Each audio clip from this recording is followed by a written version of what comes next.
The future of Yu-Gi-Oh! Is here today. Rush Duels are now available on Yu-Gi-Oh! Duel Links, so everyone, even you and me, can now play Rush Duels officially with that Konami stamp of approval that we all desperately crave. Today, me and Golden Nova, you can't escape him, he's back for his third time on the podcast, talk all about Yu-Gi-Oh! Rush Duels, whether we think they're saving the game, or whether we think we're ruining the game.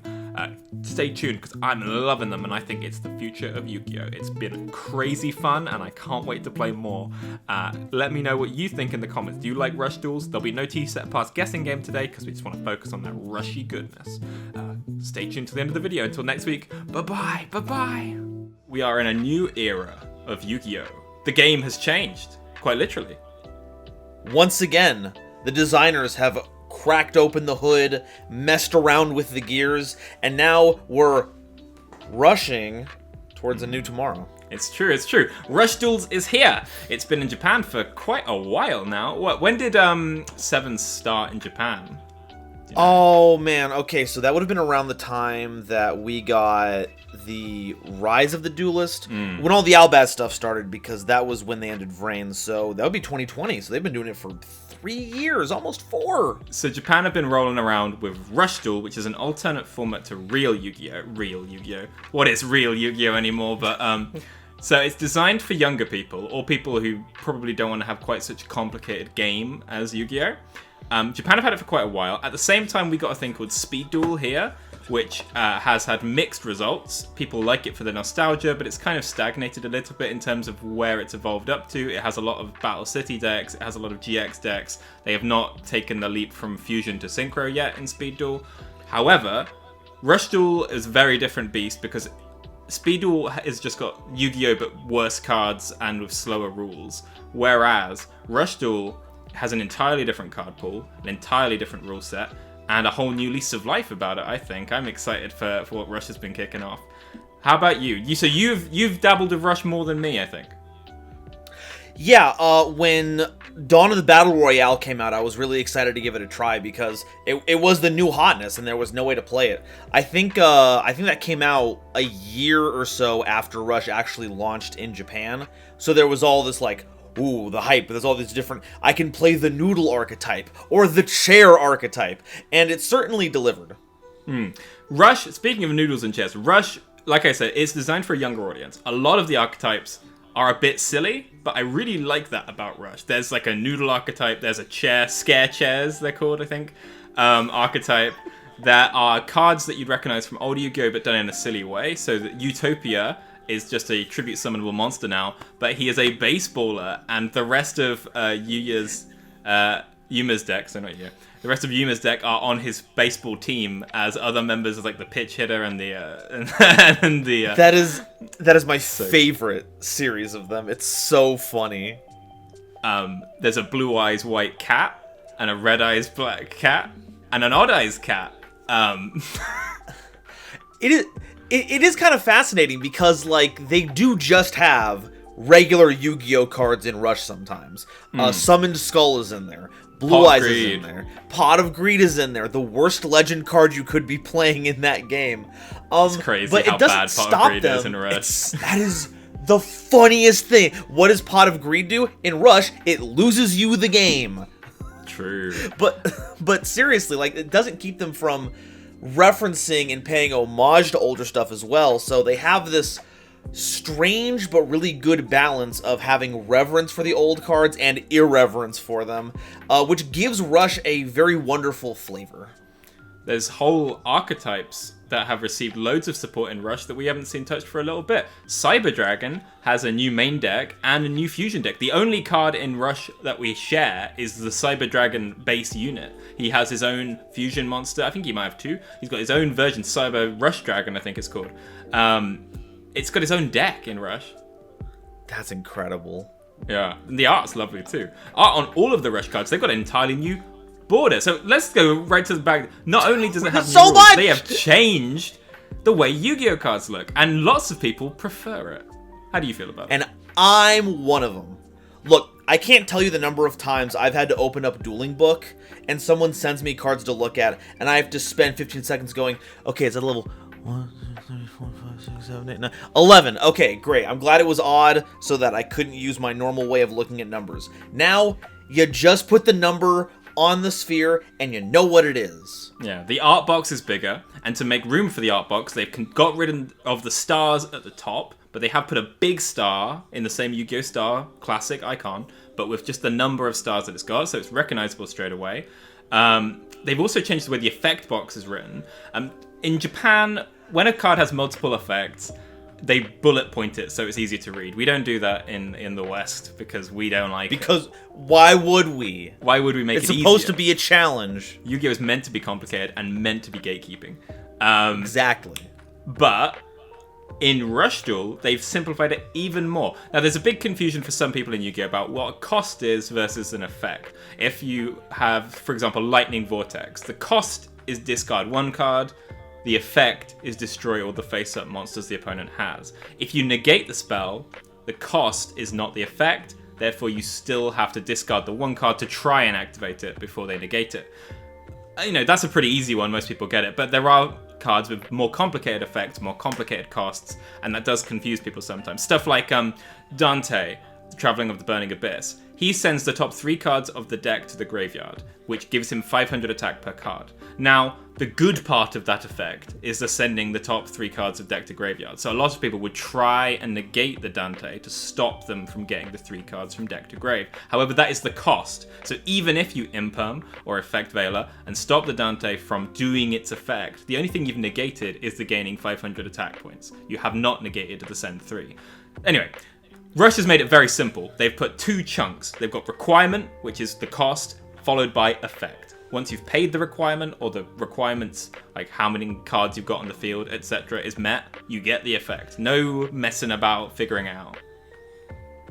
No, if you boil it down, really, there is no difference between how the TCG OCG ones work and how the Rush Duel ones work. You have a cost, you have activation conditions, you have the effect.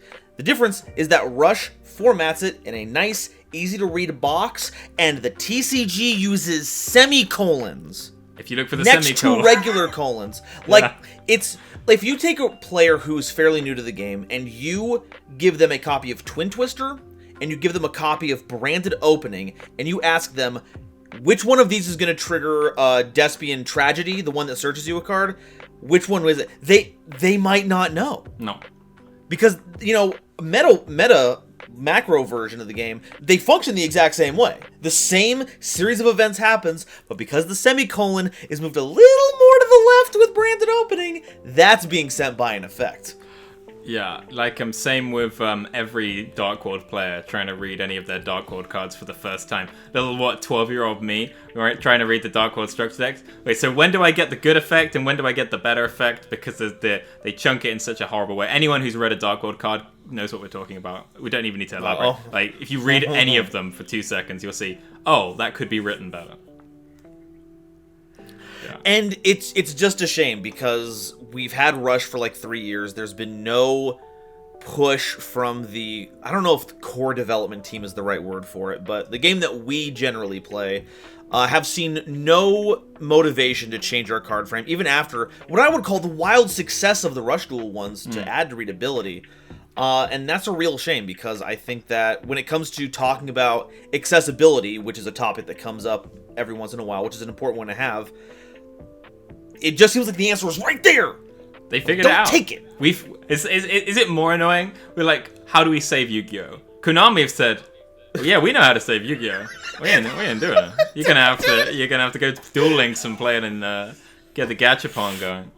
But it's here. God. That's why we're talking about it, because we never thought we were gonna get Rush. Then, because of the Speed Duel release was kind of the Western equivalent to Rush. And so it was like, well, why would we do both? And seemingly they think the same because they haven't done both. Then we got a Switch game, which was a surprise. I felt it was a surprise that it got translated. I've seen so many, as a Vanguard fan, so many good games in Japan that don't get brought over that let you play card games in cyberspace. And now it's in Rush. Yep. And now it's in Duel Links. They've added Rush officially to Duel Links in its own world. And I can't see anyone ever going to any of the other worlds ever again. from what I've been seeing, the hype for Rush Duels is real, and I can't blame them. Like, it's a fresh new way to play. It actually delivers kind of on the promise of early Duel Links of this, I don't know if I want to say lower power level, but there's certainly a lot less top-end complexity for no other reason than to be complex, but then also fast forwards it so it feels like something's happening all the time, and you're not like... You do a lot of setting if you're on, like, the losing end in Rush, but something is always happening, and you're drawing a whole bunch of cards, and you're playing really cool effects all the time. So, why would you ever go back to, oh, look, they've added Orchest into this format. It's full power Salamangreat. Cool, raid, and I can only have 3 monster zones against rage. Cool.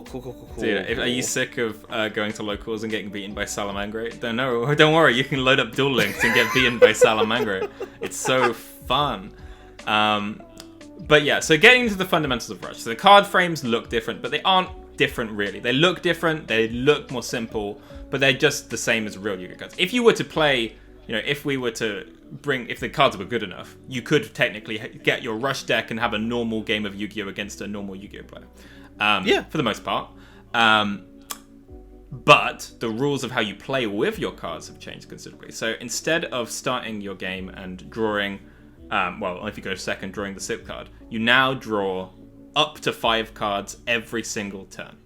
Big hand. And that changes everything, because in Yu-Gi-Oh, card conservation is a skill. You don't want to blow your hand onto the board straight away, because what if next turn they mess up your board and you've got nothing left in hand? Rush Duels, you want to get that stuff out of your hand now. You want it empty, because every turn you can draw up to 5, so the more cards you have left in hand, that's 1 less card being drawn from your deck. Exactly. It's like every single card in the game comes with a draw 1 more card next turn kind of effect. Yeah. It's and why you want to use that as much as possible. It means that there's cards that look good but are terrible. There's a trap that everybody I see running, it's like a jar of greed for 2. It's just draw 2 cards, it's a trap. I see everybody running it. And they use it in my turn. That's the worst play ever, because it means that there's 2 more cards in your hand, which means at the beginning of your next turn, you're only drawing 3, you're not drawing 5. You need to save it for your turn at least, but nobody does, and it shouldn't even be in the deck anyway, as far as I'm concerned. Yeah, like, if Rush Duel gets to a point where hand traps start existing, then you might have a reason to play it. You could draw into it potentially, use it on your opponent during their turn, and then you still get the draw once it's vented out of your hand. But Rush Duel, that ain't the kind of game we're in right now, so you're going to get those draws anyway. Getting them sooner was not going to help you. 100%. And there's so much stuff that feels like it would never have a big importance in real Yu-Gi-Oh, but it is so important in Rush. Changing battle positions is very, very important in Rush. Very, very powerful. Huge.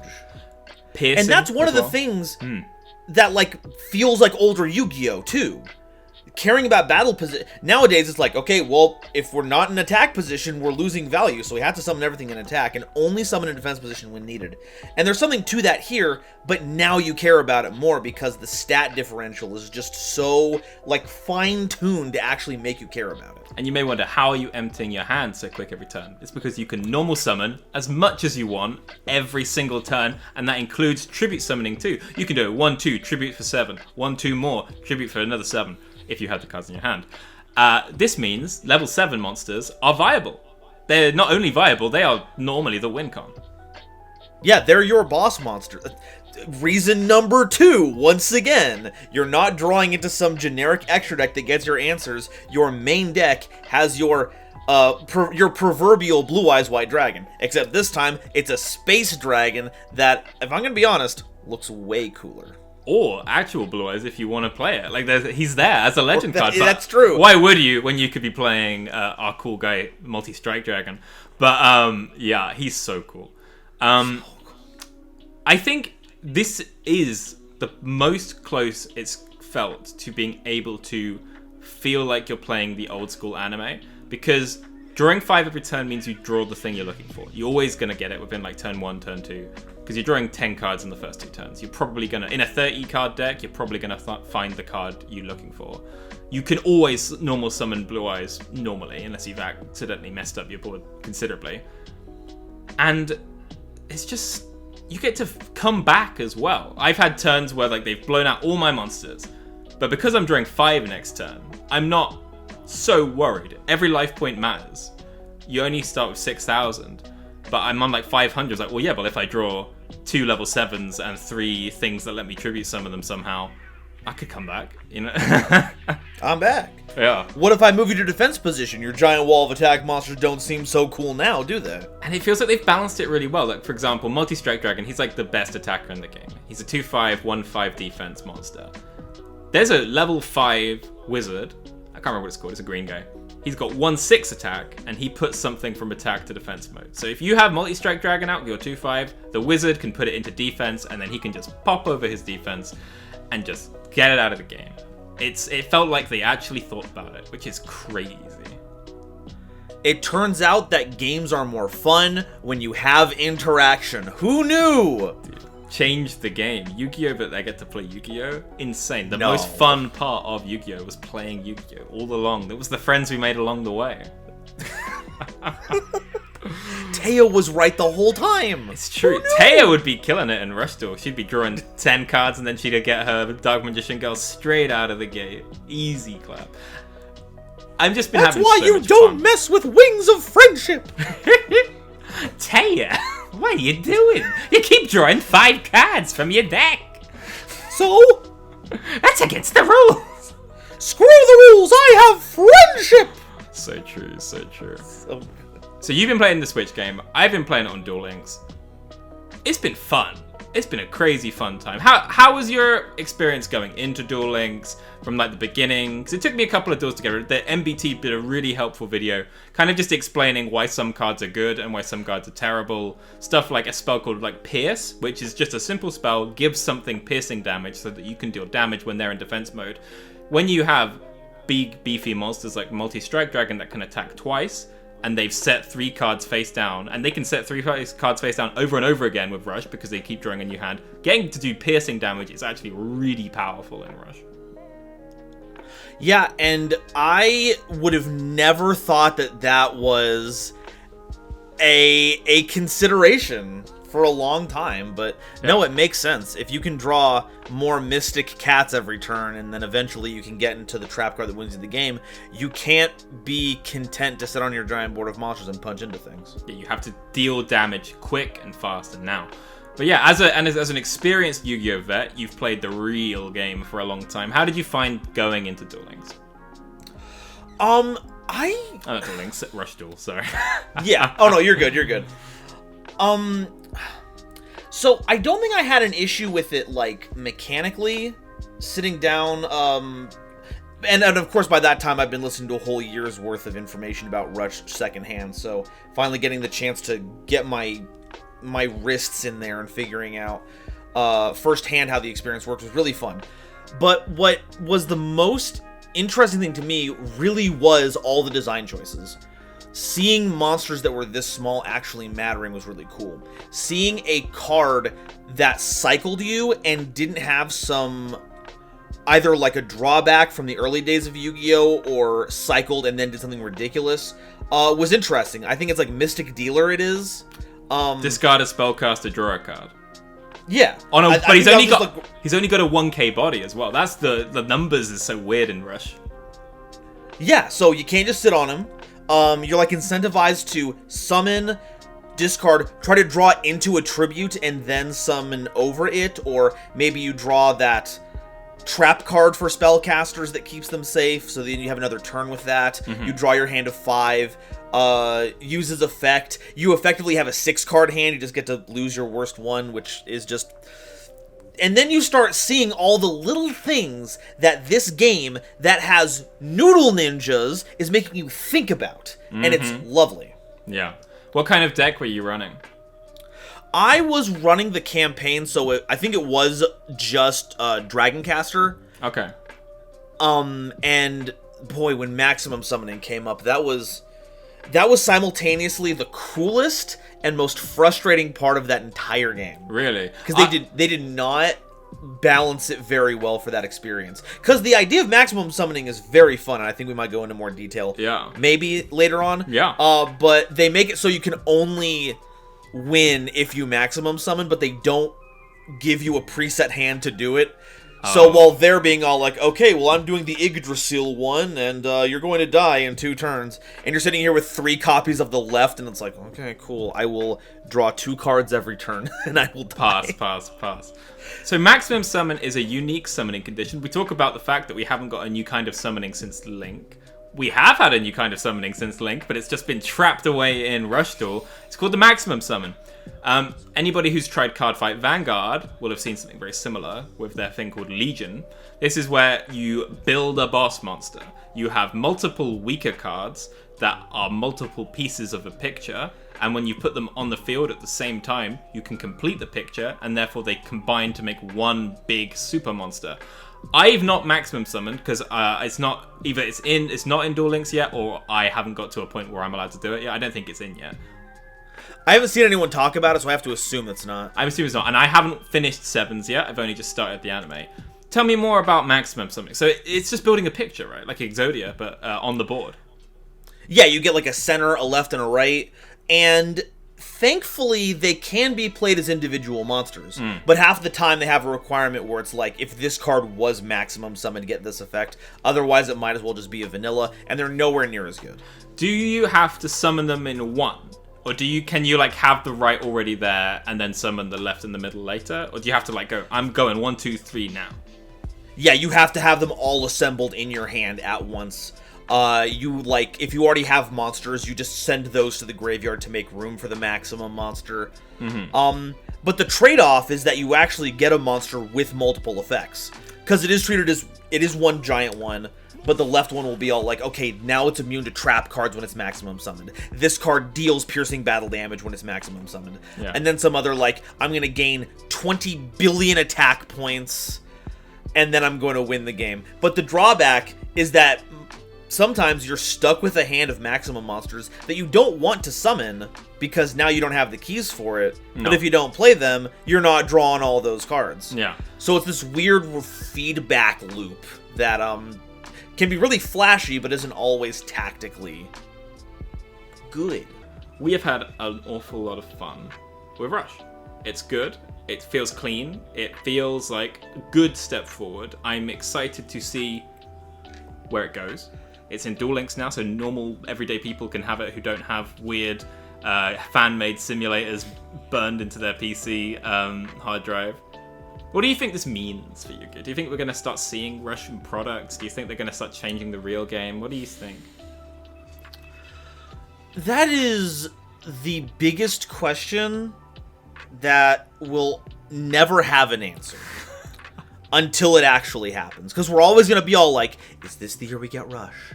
Is this what happens? Whenever Worlds happened, and they did that thing where we have a special announcement for the 3rd day, and half of everyone was like, even though it is a Japanese stream specifically for them, half the people were all like, this is it. This is the TCG import for Rush, and we want it so bad.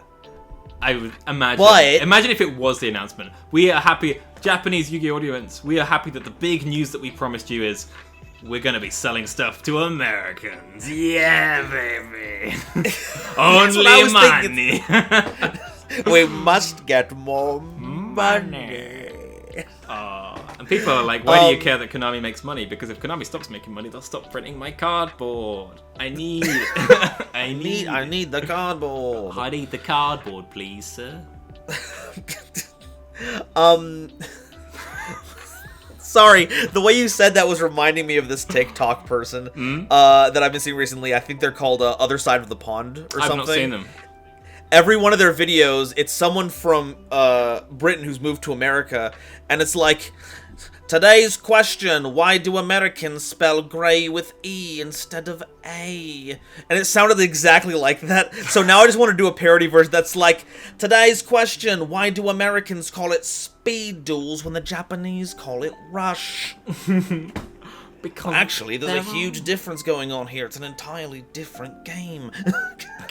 And they just spin off that. I'm so sorry. It was just I saw one of. I had the brain worms. I think I might have seen one of those today, not paying attention to who did it. It was something like, excellent. Oh, England, we call it autumn, which comes from the Latin autumnus. In America, we call it fall, 'cause leaf fall down.